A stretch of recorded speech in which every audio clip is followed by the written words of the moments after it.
10 € offerts et votre premier dépôt doublé avec le lien en description. Le Real Madrid est-il un favori de la Ligue des Champions? Et ouais les amis, c'est peut-être top 5 des questions les plus étranges qu'on ait posées de l'histoire de la chaîne. J'espère en tout cas que vous allez tous super bien, tellement content de vous retrouver pour un nouvel épisode de Top 8, parce qu'on arrive très proche du but. Dans quelques jours, les quarts de finale de Champions démarrent. Aujourd'hui donc, le 6e épisode de notre mini-série se porte sur le Real Madrid. On a fait pour l'instant Aston Villa, Dortmund, Arsenal, l'Inter, une de mes vidéos préférées des derniers mois, et bien sûr, avant-hier, le Paris Saint-Germain. Aujourd'hui, c'est l'heure du Real. Et cette question, elle est légitime. Pourtant, on parle bien sûr du plus grand club de l'histoire de cette compétition. C'est même pas une question, ça. 15 Champions remportés par les Madrilènes. C'est aussi 12 demi-finales sur les 14 dernières éditions. Est-ce qu'on se rend compte? 12 fois minimum top 4 sur les 14 dernières saisons. Semble bien loin l'époque que j'ai connue. Je me souviens à une époque, le Real Madrid, c'était 8e de finale. Ça s'arrêtait tout le temps en 8e, 5 fois de suite, notamment contre Mont-Noël. C'était une belle période, pour Lyon en tout cas. Mais pour le Real Madrid, bien sûr, ce club est devenu synonyme de cette compétition. Et pourtant, cette saison, c'est à la fois pas la meilleure équipe d'Espagne, ça se voit au classement où ils ont 3 points de moins que le Barça, un différentiel de but nettement défavorable aussi, mais surtout, ça s'est vu dans leurs affrontements. On va en avoir un de plus, minimum un de plus, parce qu'il y a la Coupe du Roi, finale de Coupe du Roi, ça c'est officiel depuis hier. Barça, Real Madrid, ça va être immense, il y a encore un match en Liga, et ils pourraient même se rencontrer en finale de Champions. Mais récemment, sur les deux derniers affrontements, Super Coupe d'Espagne finale et premier match de championnat, 9-2 cumulés. Pour le Barça, le Real Madrid donc n'est pas pour l'instant la meilleure équipe d'Espagne, et c'est assez clair. Ils ne sont pas la meilleure équipe d'Europe sur ce qu'ils ont montré pour l'instant dans cette compétition. Battus par Lille, par l'AC Milan, par Liverpool, 3 défaites sur les 8 journées de phase de Ligue. Ils n'ont pas fini dans le top 8, ont dû se défaire en barrage de Manchester City, où ils ont été pour le coup assez convaincants, de l'Atleti. Là, ils sont passés beaucoup plus par un trou de souris. C'était chaud pour les hommes de Carlo Ancelotti, bien sûr. Cette séance de tir au but, la qualif au Metropolitano, mais c'était tendu. Est-ce que ce Real, malgré tout, reste un favori? Est-ce qu'ils ont le niveau pour gagner une 16e Ligue des Champions cette année? Alors, les bookmakers pensent plutôt que oui. Ils en font les 3e favoris, derrière Barça et PSG, mais pas de grand-chose. La cote du Real est à 5. C'est au-dessus d'Arsenal qui est à 8, et le Real est considéré du coup logiquement comme le favori de cette confrontation, de ce quart de finale contre les Gunners. La cote de leur qualif est à 1,60, 2,35. Pour Arsenal, pour le coup, Opta Analyst n'est pas tout à fait d'accord. Mettre le Real 5e et mettre Arsenal légèrement favori pour accéder aux demi-finales, 52,8% par rapport à 47. Seulement 13% de chance, 13,6% de chance pour le Real de remporter la compétition et de soulever cette coupe aux grandes oreilles. Très intéressant, décortiquons tout ça, tentons de résoudre l'énigme que nous pose le Sphinx Real Madrid. Est-ce qu'ils sont capables d'aller au bout? Alors, les forces, comme d'habitude, et devant, oui, ce Real néo-galactique nous offre une voie lactée. C'est le meilleur secteur offensif du monde, et je vais dire, c'est un des meilleurs secteurs offensifs de l'histoire.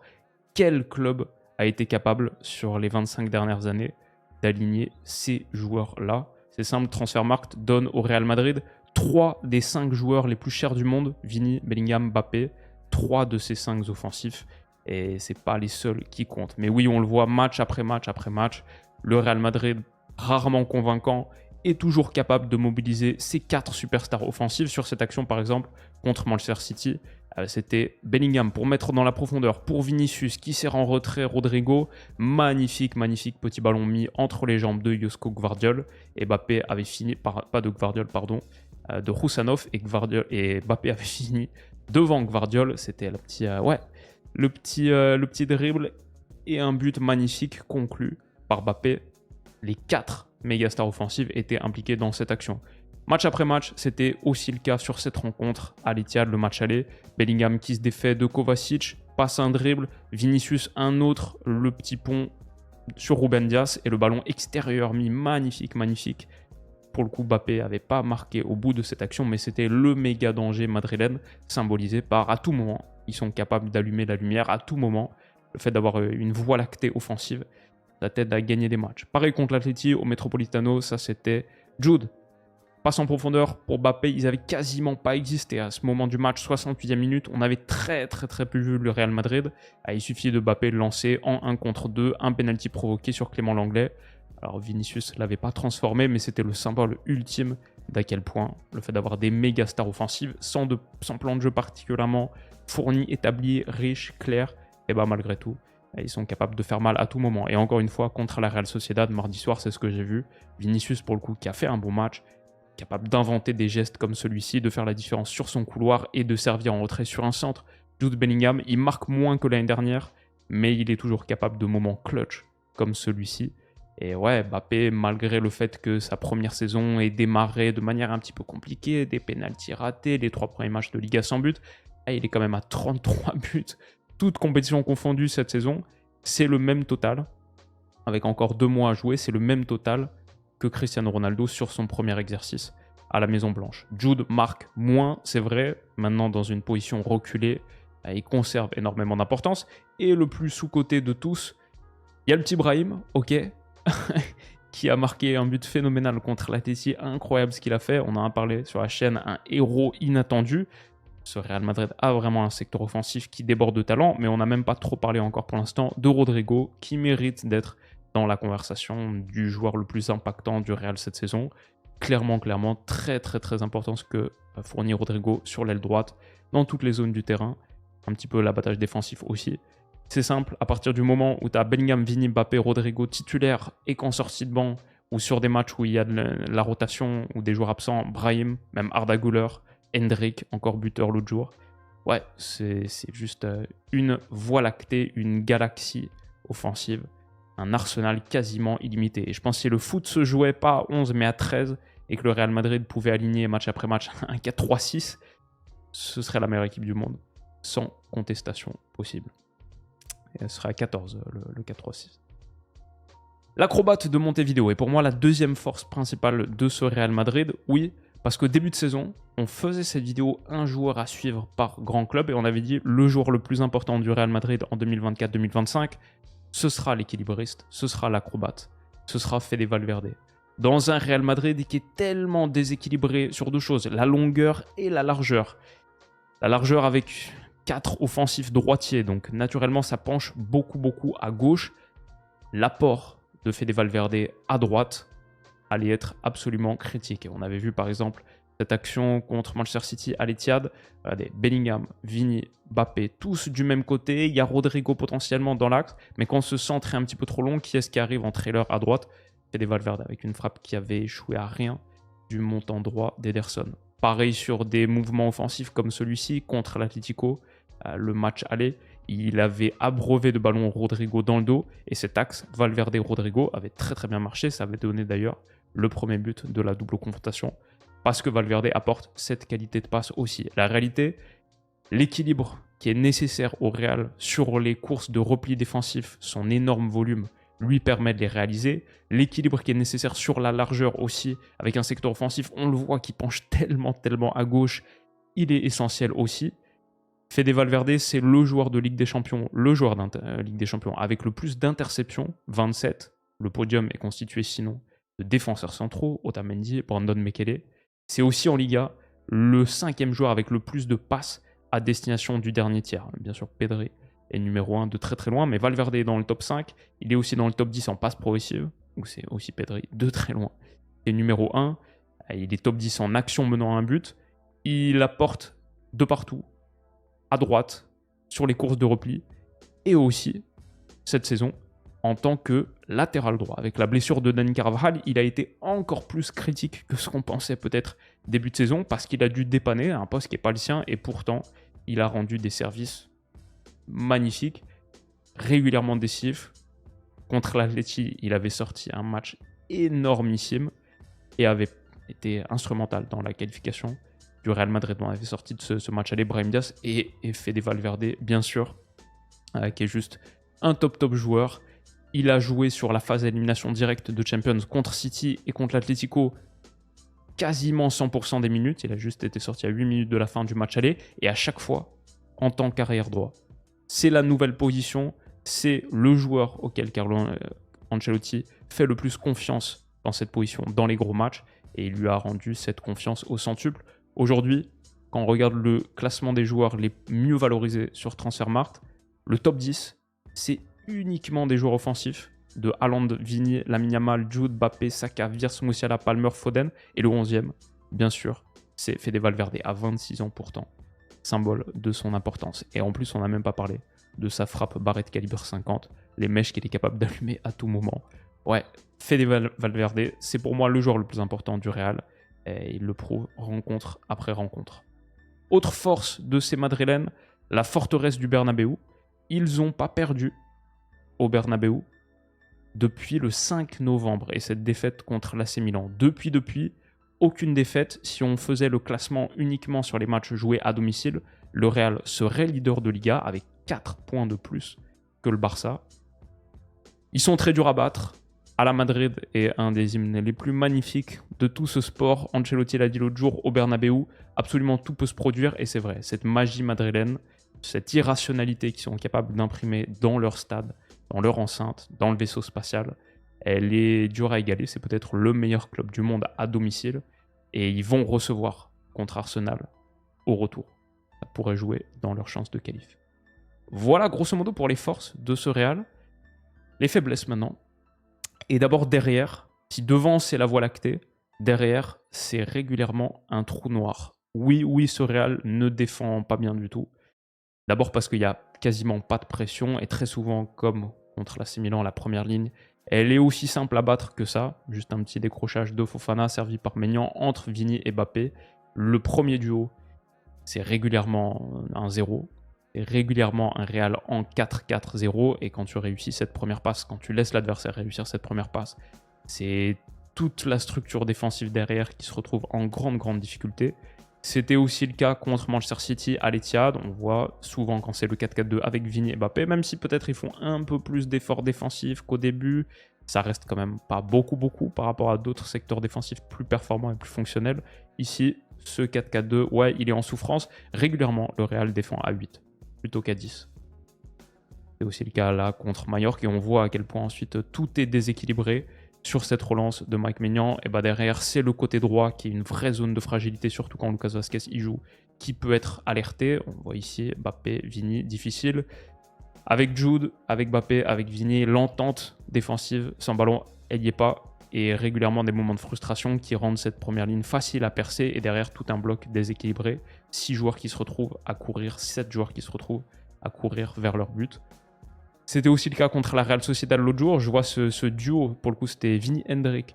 Il ne met pas assez de pression sur le porteur, donc c'est du jeu en troisième homme qui peut être trouvé pour un gars isolé à la médiane. Le petit ballon par-dessus a mis en lumière les deux fragilités principales du Real défensivement. Le manque de pression de la première ligne et du coup des joueurs faciles à chercher entre les lignes. Et ensuite, le côté droit où Lucas Vazquez est peut-être trop bas. En tout cas, il est pris dans le no man's land et cette déviation ici permet derrière l'ouverture du score de la Real Sociedad. Un moment particulièrement douloureux pour Lucas Vazquez qui est aussi une des zones de fragilité massive de ce Real. C'est pas pour rien qu'on l'a pas vu contre Manchester City et contre l'Atlético en huitième de finale de Champions.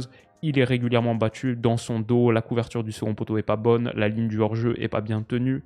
Lucas Vazquez n'est pas un latéral droit et on l'a vu match après match être dans des situations très compliquées aussi ici contre Rafael Leao où c'est grosso modo l'idée derrière, on le refera pas jouer en Champions dans des matchs importants si on peut l'éviter. Contre le Barça aussi, très difficile pour lui. Ça fait partie des problèmes défensifs du Real que n'est pas Raúl Asensio, ça pour le coup. Si on doit parler d'un trou noir défensif, il y a quand même quelques zones de satisfaction. Le fait d'avoir trouvé Raúl Asensio, qui a récemment été prolongé, ouais, ça se passe bien. C'est une bonne trouvaille, mais le Real en a eu besoin parce que cet effectif défensivement est pas forcément mauvais, mais a souffert de tellement de problèmes de blessures, bien sûr, Eder Militao. Rudiger aussi a eu un moment out. Alaba est revenu à peine après longue période d'indisponibilité. C'est pas extraordinaire ce qu'on voit pour l'instant, et normal. Carvajal aussi. Courtois a été absent pendant pas mal de matchs. C'est difficile pour le Real Madrid d'aligner régulièrement une ligne de 4 avec de vrais titulaires. Heureusement, ils ont trouvé Raúl Asensio. Mais je vois aussi des défenses de coups de pied arrêtés, par exemple, encore une fois contre la Real Sociedad ici, qui sont pas extraordinaires défensivement. Le Real est peut-être aussi faible qu'il est fort offensivement et apporte très peu de garanties. Ils n'ont pas vraiment d'identité tactique avec ballon aussi, ça c'est pas forcément un problème. Peut-être que l'idée d'Ancelotti de laisser les joueurs offensifs improviser, peut-être si le Real Madrid était une équipe de foot de sélection, ce serait la meilleure équipe du monde de très très loin. Mais c'est vrai que sans ballon, par exemple, contre Milan, parfois ça leur pose des problèmes. Et on a vu, je me souviens, cette séquence, Tchouaméni, Mbappé, Modric, à qui on donne, et bah, finalement ça avait été une passe facilement coupée par, je ne me souviens plus qui, peut-être Emerson Royal, et derrière, l'AC Milan avait marqué. Ce but qui intervient contre la Real Sociedad, le 3-3 de ce match, ok, très bon ballon par-dessus de Modric, mais on voit, ça ressemble pas à du jeu positionnel extrêmement bien rodé. C'est pas l'idée de ce Real Madrid avec ballon, donc en quelque sorte, ça fait partie de leur identité de pas avoir de schéma de jeu extrêmement clair et précis. Ok, laisser beaucoup de liberté aux superstars offensives quand tu as cette qualité-là, peut-être. Mais je trouve que ça s'est vu dans leurs gros matchs contre Liverpool, contre le Barça, contre de très très grosses adversités. Ça s'est vu que c'était pas suffisant. Et le Real a énormément souffert dans ces rencontres, n'a pas été convaincant. D'ailleurs, offensivement, même s'ils ont ce super volume de superstars, ça reste 20 buts de moins marqués que le Barça en 29 journées de championnat. Et c'est signe quand même d'un secteur offensif qui est riche, qui déborde de talent, mais qui n'est pas extraordinairement performant. C'est pour ça que ce Real-là, dans cette Champions-là, structurellement, il me semble en dessous de pas mal d'autres équipes. Je suis toujours pas convaincu par cette version-là du Real, par son idée de jeu. Et j'ai l'impression que dans les gros matchs, quand ils ont affronté vraiment de grosses équipes, ils ont souffert à chaque fois. Des équipes qui ont le talent que le Real a, mais aussi la structure collective, les a mis à mal et ça n'a pas vraiment été serré. Donc, c'est pour ça que j'ai un vrai doute. Mais on sait aussi que ce Real Madrid a un pouvoir magique quand vient le printemps. C'est vrai. Et c'est comme ça depuis une décennie. Il y a toujours une part d'irrationalité avec ce club. Et quelque part, même avec un projet de jeu qui est rarement le plus riche, ça reste une des équipes qui nous apprend le plus, je trouve, sur la physique, les lois de la physique de ce sport. C'est une des équipes qui nous apprend le plus sur la matière foot. On apprend année après année que peut-être le plus important en Champions, c'est moins d'avoir un projet de jeu méga étoffé moderne, et c'est plus avoir un super gardien, l'efficacité dans les deux surfaces. Cette finale contre Liverpool, par exemple, Courtois avait été monumental, Militao aussi. Peut-être ça, c'est le plus important, être bon dans les deux boîtes, et ça, on l'a vu avec le Real. Peut-être le plus important, c'est pas d'être bon sur 80 minutes, c'est d'être bon sur les 10 dernières, et ça, on l'a vu avec le Real, match après match, et encore une fois cette saison, contre Manchester City. Le match aller, ils perdent 2-1 à 10 minutes du terme, et ils finissent par le renverser 3-2. Peut-être que le momentum, peut-être que le money time, peut-être que l'efficacité dans les deux surfaces, peut-être qu'en Champions, c'est plus important que tout le reste. En tout cas, le Real en fait la démonstration saison après saison. Dur à analyser du coup. Peut-être que l'importance de l'expérience vaut plus que tout, et peut-être que ce badge à la fin, quand ça devient chaud, dans les moments importants, peut-être que ce badge-là, en fait, il règle beaucoup de problèmes que le manque d'identité tactique n'est pas capable de solutionner par soi-même. On sait qu'il ne faut jamais enterrer le Real Madrid. C'est pour ça que même si cette équipe ne me convainc pas cette saison, par exemple, beaucoup moins que ce qu'on a fait sur l'Inter, les 33 minutes qu'on a fait sur l'Inter, ça c'est un peu l'inverse, quoi. Ça, c'est une équipe méga fonctionnelle que je trouve extrêmement séduisante. Mais à la fin, est-ce que je suis pour autant quelqu'un qui mettrait l'Inter avec plus de chances d'aller au bout dans cette Champions ? Non, pour autant, quand je vois le Real 3e favori et pas beaucoup derrière le Barça et le PSG, malgré tout ce qu'on voit, je trouve pas que ce soit une aberration. Si je dois répondre aujourd'hui à la question, est-ce que le Real Madrid est un des favoris de la LDC ? Je dirais oui. Je dirais top 3, pas plus haut que ça. Mais l'histoire nous montre que oui, ils en sont toujours capables. Même dans des saisons comme ça où ils sont honnêtement pas très très bons. Les amis, qu'est-ce que vous pensez de ce Real ? Est-ce que c'est le Real ? C'est en fait la phrase qui explique tout. Est-ce que c'est pas vraiment aussi plus complexe que ça ? Comment est-ce que vous sentez les Madrilènes cette saison ? Est-ce qu'enfin, on va voir qu'il faut plus maintenant en 2025, peut-être en 2022, en 2023 ? Même l'année dernière, c'est passé. Mais est-ce que maintenant, avec quelques projets de jeu qui sont extrêmement, extrêmement riches et étoffés, est-ce que ce sera pas assez, même contre Arsenal? Qu'est-ce que vous en pensez? C'est une vraie opposition de style et ce quart de finale, il va être passionnant. Tellement hâte d'y être. Ça arrive dans quelques jours. Mais avant ça, 2 épisodes de top 8. Bayern et Barça pour conclure la série. Prenez soin de vous les amis, passez une très très bonne journée et on se dit à demain pour le prochain épisode. Bisous.